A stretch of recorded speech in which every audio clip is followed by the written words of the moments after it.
الحمد لله نحمده ونستعينه ونستغفره ونؤمن به ونتوكل عليه ونعوذ بالله من شرور أنفسنا وسيئات أعمالنا من يهده الله فلا مضل له ومن يضلله فلا هادي له وأشهد أن لا إله إلا الله وحده لا شريك له وأشهد أن سيدنا محمدا عبده ورسوله إمام المرسلين وخاتم النبيين صلى الله تعالى عليه وعلى آله وأصحابه أجمعين صدق الله العلي العظيم. محترم ورونو، د قرآن عظیم شان د ترجمه او تفسیر د مقدمه نن څلرم درس دی. په نن درس کې هم د قرآن عظیم شان د ترجمه او تفسیر مخکې مقدماتي خبرې دي، ځکه قرآن عظیم شان خو لکه ځینې فضائل چې مو وویل ساده کتاب نه دی. قرآن عظیم شان پر راتګ سره تمام آسماني کتابونه منسوخ سوه. د قرآن عظیم شان اهمیت دومره ستر دی چې رب عز وجل د تمامو انسانانو ته اعلان کړی دی، خبر یې ورکړی دی او دا یې ورته فرمایلی دی که چیرې تاسې ټول سره راجمع سي، که مباطل خدایان دي، که مشاعران دي، که معالمان دي، تاسې که ټول سره راجمع سي او بیا وغواړئ چې د دې قرآن په مثل باندې یو کتاب راوړئ، نو ونیسئ تاسې راوړئ. که تاسو په دې کتاب کې شک کوئ چې دا قرآن نه دی، نو ونیسئ.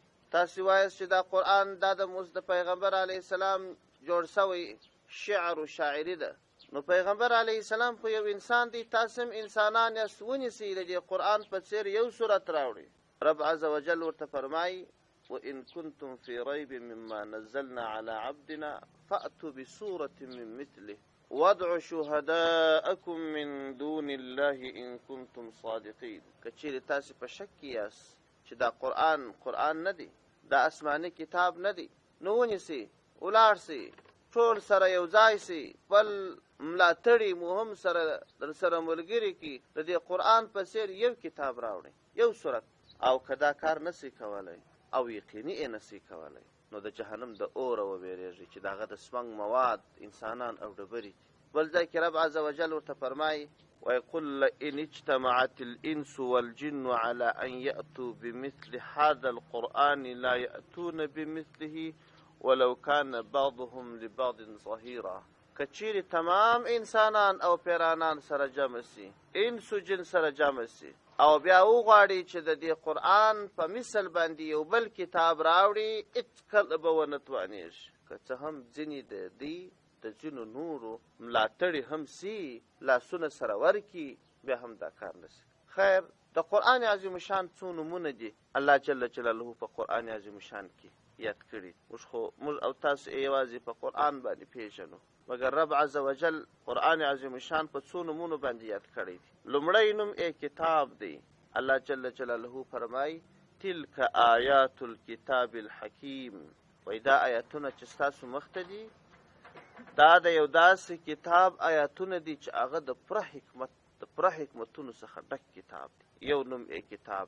او دوهم نوم د دې قرآن دی. رب عز وجل فرمای انا انزلناه قرآنا عربیا. موږ یقینا دا قرآن په عربي ژبه نازل کړی دی لعلکم تعقلون، چې تاسو پوه سئ. دوهم نوم د دې کتاب قرآن دی. او دریم نوم چې الله جل جلاله د دې قرآن یاد کړی دی ذکر دی. ذکر دا د دې قرآن بل نوم دی. رب عز وجل په قرآن عظیم شان کې فرمای انا نحن نزلنا الذکر وإنا له لحافظون. موږ یقینا ذکر نازل کړی دی. ذکر څخه مقصد څه دی؟ قرآن. او موږ یقینا حفاظت کوونکي. او څلورم نوم د دې قرآن فرقان دی. رب عز وجل په فرقان باندې یاد کړی دی او فرمای تبارك الذي نزل الفرقان على عبده، مبارک دی هغه ذات چې پر خپل بنده باندې فرقان نازل کړی دی. فرقان یعنی د حق او د باطل ترمنځ فرق کوونکی. دا څلورم نوم دی. پنځم نوم د قرآن تنزیل دی. رب عزوجل په قرآن عظیم شان کې فرمای تنزیل من رب العالمین. دا قرآن د رب عزوجل د لوري څخه نازل کړل شوی دی. تنزیل دا پنځم نوم د قرآن دی. په نور نمونه هم یاد شوی دی. خدا پنځه نمونه هغه نمونه دي چې الله دا کتاب په یاد کړی دی. کتاب د دې قرآن نوم دی. فرقان، قرآن، ذکر، تنزیل، دا پنځه نومان. اوس لو خبره د قرآن عظیم شان د ترجمه او تفسیر ده. د قرآن عظیم شان ترجمه او تفسیر کول دا د هر چا کار نه دی. تاسو وګورئ قرآن د الله کتاب دی. د الله کتاب په دې باندې د دې څخه مسائل را ایستل، احکام را ایستل، دا لوړ کسان کولی شي. ځکه زموږ د مذهب ټول علما، ټول مفسرین هغه پر دې عقیده دي چې تفسیر د قرآن به اولین تفسیر د قرآن بالقرآن وي.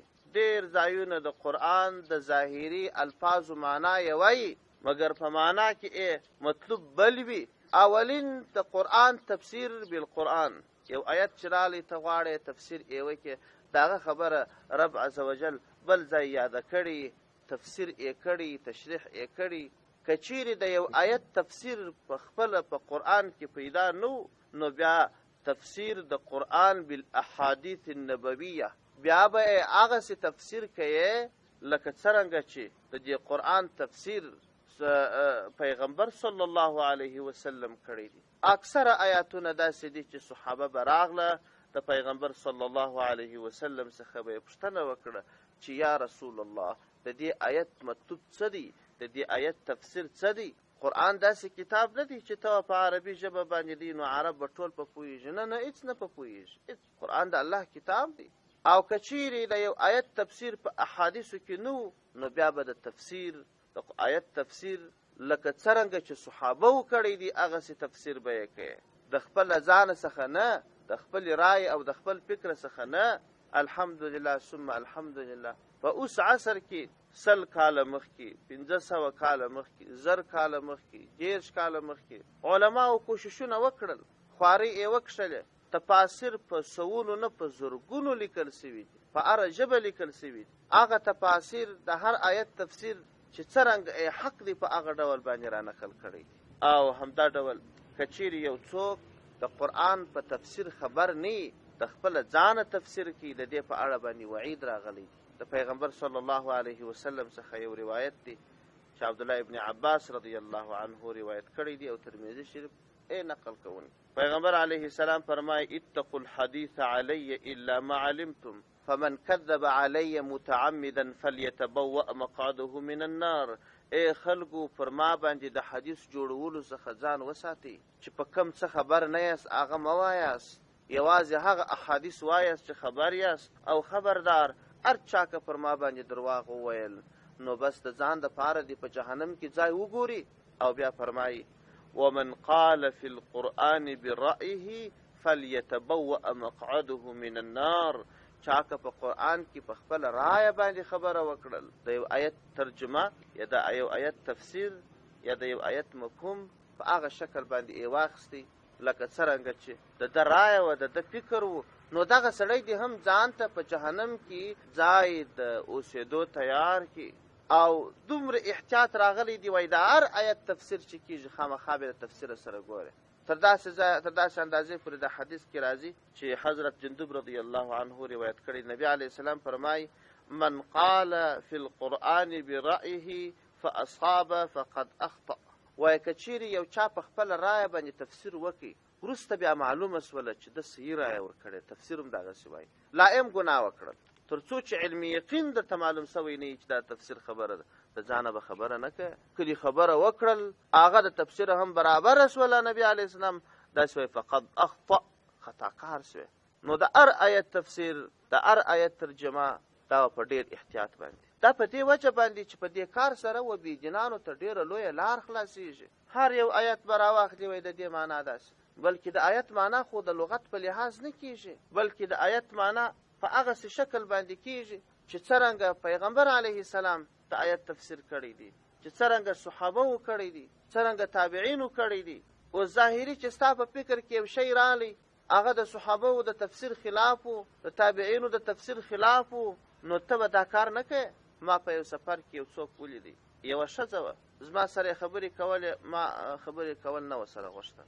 نو په تیاره کې ملګري و، یو ځوان و، هغه ته یې وویله چې دا زما سره خبرې ولې نه کوي. اوږده کیسه ده. بیا مې یو ځای ولیدی، یو هغه ښځه مې بل ځای ولیدل، خو هغه تیاره کې ما هېڅ جواب ورته ونه وایه.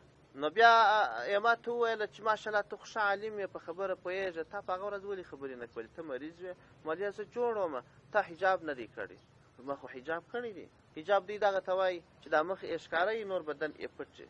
ما خو حجاب کړی دی، وم نه نقاب دی نه دی کړی. وایي دا ولې لازم دی؟ وم خو الله عز وجل په قرآن عظیم شان کې فرمایي ولا یبدین زینتهن، دی خپل زینت چاته نه ښکاره کوي. وایي نو زینت څه ته وایي؟ هم زینت خو دا مخ پټول. زینت خو دې ته ویل کېږي چې دا ښځه خپل عورت پټ کړي. د ښځې ټول بدن عورت دی، دا ګردۍ مخ یې عورت نه دی، لاسونه یې عورت نه دي، ټول عورت. زه خو ټوله محجوبه یم. نو زه ورته وایم چې دغه زینت چې ته وایې چې دغه شی دی، دا خو ته تفسیر بالرایه کوې. پیغمبر علیه السلام خو د زینت څخه دا شی نه دی اخیستی. پیغمبر علیه السلام خو چې به خلکو د ښځو سره بیعت کوي په حجاب کې به یې کاوه. پیغمبر علیه السلام خو او صحابه و تابعین و تبع تابعین خو دا شی نه دی اخیستی. او زدا په ذهن کې ورپېچکاري کړې وه چې حجاب د ښځې دپاره لازمي دی، خو حجاب دغه ته وایي. ګوره دا تفسیر بالرایه دی چې زینت دا عورت ته وایي، مخ ته نه وایي، دا تفسیر بالرایه. بیا زه ورته وایم چې نبي علیه السلام ته آیت کریمه نازل سو چې تاسې خپل پوړونې پر ځانو باندې راکش کړي. وایي اخو د نبي علیه السلام بیبیانو ته وایي. اخو خاص د نبي علیه السلام د بیبیانو په اړه دا حکم و، د ټولو ښځو په اړه باندې دا نه دی. نو بیا زه ورته وایم دا خبره نه ده چې د قرآن عظیم شان د دې مورد خاص دی، حکم عام دی، د یو خاص چا په اړه باندې آیات کریمه نازل شوی چې دغسې وکړه، مګر حکم عام وي. دغه تفسیر چې ته تخصیص تر بیبیانو کې د تفسیر برایه دی. او یا دا مثالونه یې ځکه زه وایم چې دا قرآن کې چې تفسیر برایه په خپل فکر باندې منع شوې ده، که خلکو ته اجازه ورکول شي شل کفریاتو دپاره خلک لارې پیدا کړي، د شلو بدعاتو خرافاتو دپاره لارې پیدا کړي، سیکولر خلک هم د ځان دپاره لارې پیدا کړي، بدعتیان یې هم پیدا کړي، او ضعیف مسلمانان یې هم پیدا کړي. قرآن داسې وایي، قرآن داسې وایي. نو د قرآن معنا خو به ته په خپل فکر نه کوې. قرآن خو معنا خو هغسې چې نبي علیه السلام کړی ده چې دا د قرآن مطلب دی. په روژه کې ما دوی ته یو مثال ووایه. یو میلمه راغلی و د لرې ځایه څخه، د بل هېواده څخه راغلی و، په یو مسجد کې د قریبانو کور و، د هغه میلمه و. سهار یې په مسجد کې ترجمه کېدله، ناترجمې ته کښېنستلی و، ښه متقي سړی دی. نو بیا رالی ما ته وایي وایي دا موري ستا ترجمه کول تفسیر بالرایه. هم ولې؟ وایي دا سهار چې قرآن شریف خلاص کړي د سې دا خبره وکړله. وایي خلکو اوس خو دعوابیان خورا ډېر سوي دي په هر کلي او په هر محل کې شته. او دعوابیان دا وایي چې تاسو به زیارت ته نه ورځئ. بعضې بیا وایي چې زیارت ته ورځئ خو د مړي څه به شی نه غواړي، د خدای څه به غواړي. زه درته وایم هر چا چې درته وویله چې د قبره شی مه غواړه دا وابي دي. قبر ته چې ورسې داسې ورته وایه چې قبره ستاسې غواړم. وایي زه د دې دپاره قرآن دلیل درته وایم. سړی نو څنګه آیت دی چې اوس یې دی وایي چې په قرآن کې راغلی دی چې تاسې د خدای شی مه غواړئ، د قبرو یې غواړئ. وایي دا آیت کریمه یې ووایه ولهم فیها ما یشتهون، ولهم دې جنتیانو لره فیها په دې جنت کې ما هر هغه شی دی یشتهون چې دوی یې غواړي. وایي ګوره الله جل جلاله د جنتیانو سره وعده کړې ده چې ای جنتیانو تاسو په جنتو کې اوسېږئ چې ستاسې خوښه وي، چې تاسې لاس باندې کښېږدئ زما د سره وعده دغه شی زه درکوم. نو اوس د نیکانو خلکو او د اولیاو خلکو ځای خو جنت دی، دا خو ټول جنتیان دي. د جنتیانو سره خو الله عز وجل هر هغه څه کوي چې جنتیان یې وغواړي. نو چې ته رالې قبر ته ودرېدلې دا خو جنتي دی. شی ځینې غواړي دی بیا د الله څه غواړي. نو ما ډېر تعجب وکړي چې دا څه حال دی. هغه دومرې آیاتونه چې راغلي دي چې تاسې غیر د الله څخه د بل چا څخه هېڅ شی مه غواړئ. هغه دومرې احادیث چې راغلي دي د هغو په خلاف او د قرآن کریمه د دغه آیت تفسیر داسې نه دی. ځکه په دا قبرو کې چې دا مړي پراته دي دا نیکان دي که بدان دي، تر اوسه یو لا جنت ته نه دی تللی. نو خو دا وعده په جنت کې ده ولهم فیها ما یشتهون. په قبر کې خو جنت ته یو لا نه دی تللی، دا به ټول د قیامت په ورځ راپورته کېږي، وروسته به بیا ځینې بې حسابه او ځینې د حساب وروسته جنت ته ځي. او بله خبره لا ده چې دا عقیده څوک ولري چې د الله څخه نه غواړم د مخلوق څخه غواړم، نو خو کفارو هم دا عقیده درلودل، د خپلو نیکانو خلکو مجسمې جوړې کړي وې، په کعبه شریفه کې ایښې وې، زموږ دغه بوتان چې دي دا زموږ د نیکانو خلکو مجسمې دي، دا زموږ ته د خدای څخه غواړي، دا عقیده هغو هم درلودل. نو سړی چې زیارت ته ورسي شی به د خدای څخه غواړي، دا نیک سړی به الله ته شفیع کوي، داسې به وایي چې الله زما د پلانکۍ مقصد را ترسره کړي، پروی ستا د دغه دوست، دغه ستا دوست مې تا ته شفیع کړی دی. هر شی به د الله څخه غواړي. د الله دومره ستر قدرت دی چې تمام انبیاء علیهم السلام، اولیاء رحمهم الله، خلق که د دې ټولو د ونه منیم د الله پروا نشته، او که د خپل د یو ادنا بنده د ومنیم د الله پروا نشته. د الله دومره ستر خدای دی. دا تمام انقلاب چې راغلی د توحید دپاره. توحید څه معنا؟ دا وایي چې هر څه کولو والا الله دی، هر څه ورکولو والا الله دی. ته چې څه غوښت غواړې د الله څه به یې غواړې.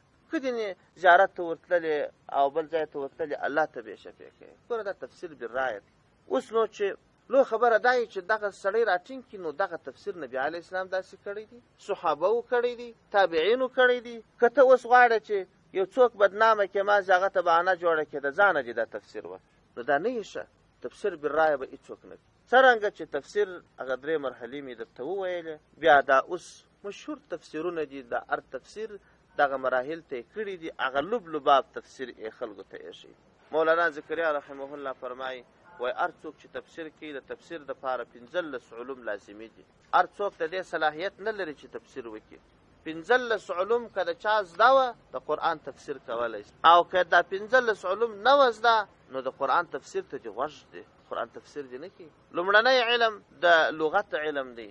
د عربي ژبه ډېره پراخه ژبه ده، او دا هر لغت د خپله ترجمه لري. یو لغت کله کله داسې مشدد یې ووایه یوه معنا لري، که مخفف ووایه بله معنا لري، که زور ووایه بله معنا لري، که زیر ووایه بله معنا لري. خلق، خلیق، خلاق دا یو لفظ دی. خ لام قاف ماده یوه ده مګر معنا یې درې. یو څوک چې د لغتو عالم نه د تفسیر نشي کولی چې د هغه خ لام قاف د دې څخه زه زړه جامه واخلم، خوشبویه شی واخلم، که غوره اخلاق واخلم. 3 معناوې لري. اول علم د لغتو دی، دا به زده وي. دوهم علم صرف دی، دا علم صرف چې دا طالبان یې وایي د صرفو کتابونه دي، دغه د صرف علم به زده وي. دریم علم نحو دی چې اعراب یې زده وي، چې کم ځای کلمه پیش لرونکی یا مرفوع ویل کېږي، کم ځای زور لرونکی ویل کېږي، کم ځای زیر لرونکی ویل کېږي. د دغه توپیر به دی کولی سي، او نورې قواعد هم سته د نحوي ده. او همدا ډول څلرم علم د اشتقاق دی چې یوه کلمه د بلې کلمې څخه، دا هم که څه د صرفو سره نږدې دی خو په حقیقت کې ځینې جلا دی. 5م علم معانی دی، د دې زده کول لازمي دي. اووم علم بدیع دی، بدیع او معانی د اکثره په یوه کتاب کې سره راغلي، سره نږدې علوم دي. او 8م علم قرائت دی چې د بیلو قرائتونو معلومات به یې ورته، ځکه ځینې ځایونه په تیر درس کې به انشاءالله دا خبره موږ کړي چې کله یوه کلمه مخففه ویل کېږي، کله مشدده ویل کېږي. او حتی یطهرن دا یطهرن دا 2 قراتونه راغلي. که یطهرن کې یوه معنا لري، که طهرن کې بله معنا لري، فرق لري. اوس په تفسیر چې څوک په دا قرات نه خبر، یطهرن یې ووایي دا یوه معنا یې وکړي، بله معنا یې پرېږدي. او یا 3 ایام یو قرات کې راغلي دي، 3 ایام متتابعات، دا د قرات علم چې د چا سره نه وي هغه د دې توفیر نشي کولی. او 9م علم د عقایدو دی، عقایدو علم به ورسره وي. په قرآن عظیم شان کې ځینې ځایونه داسې راغلي تحت لفظي ترجمه یې کې هم آریان پاته، او کې بله معنا کې هم آریان پاته. لکه اوس مشهور آیت دا دی الرحمن علی العرش استوا، رحمان ذات یعنی الله پر خپل عرش باندې استوا وکړل. اوس نو د عقایدو مسله ده، الله ته خو مکان نه جوړېږي، نو څنګه الله استوا وکړل؟ دا چې چاته د عقایدو علم معلوم نه وي د آیت تفسیر صحیح نشي کولی. یا بل ځای کې راځي ید الله فوق ایدیهم، د الله لاس تر دوی تر لاسو لوړ دی. اوس نو الله ته څنګه لاس ثابت سي؟ دا چې چاته د دغه علم معلوم نه وي، د عقایدو علم معلوم نه وي، دا معلومات نه ورته کېږي چې د آیت کریمه تفسیر زه څنګه وکړم. او همدا ډول 10م اصول الفقه دا یو علم دی چې په دې باندې احکام د فقه شریفي چې د دې فقه شریفي چې کم دلایل دي هغه په دغه علم اصول کې معلومیږي. او اصول تفسیر کې هم بیا د دې ځینې اصلاحات دي د دې علم هغه لا یاد کړي نه دي.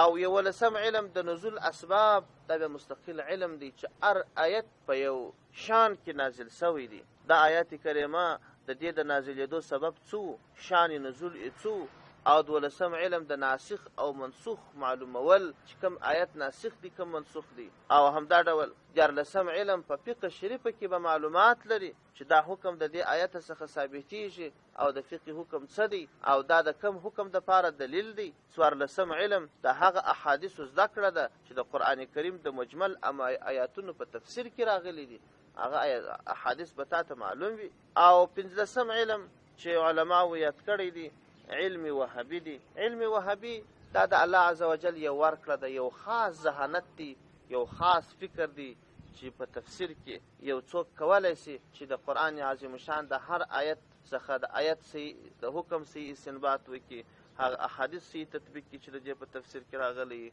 آیت تحت تفسیر وکړي، د صحابه قول تحقیق وکړي.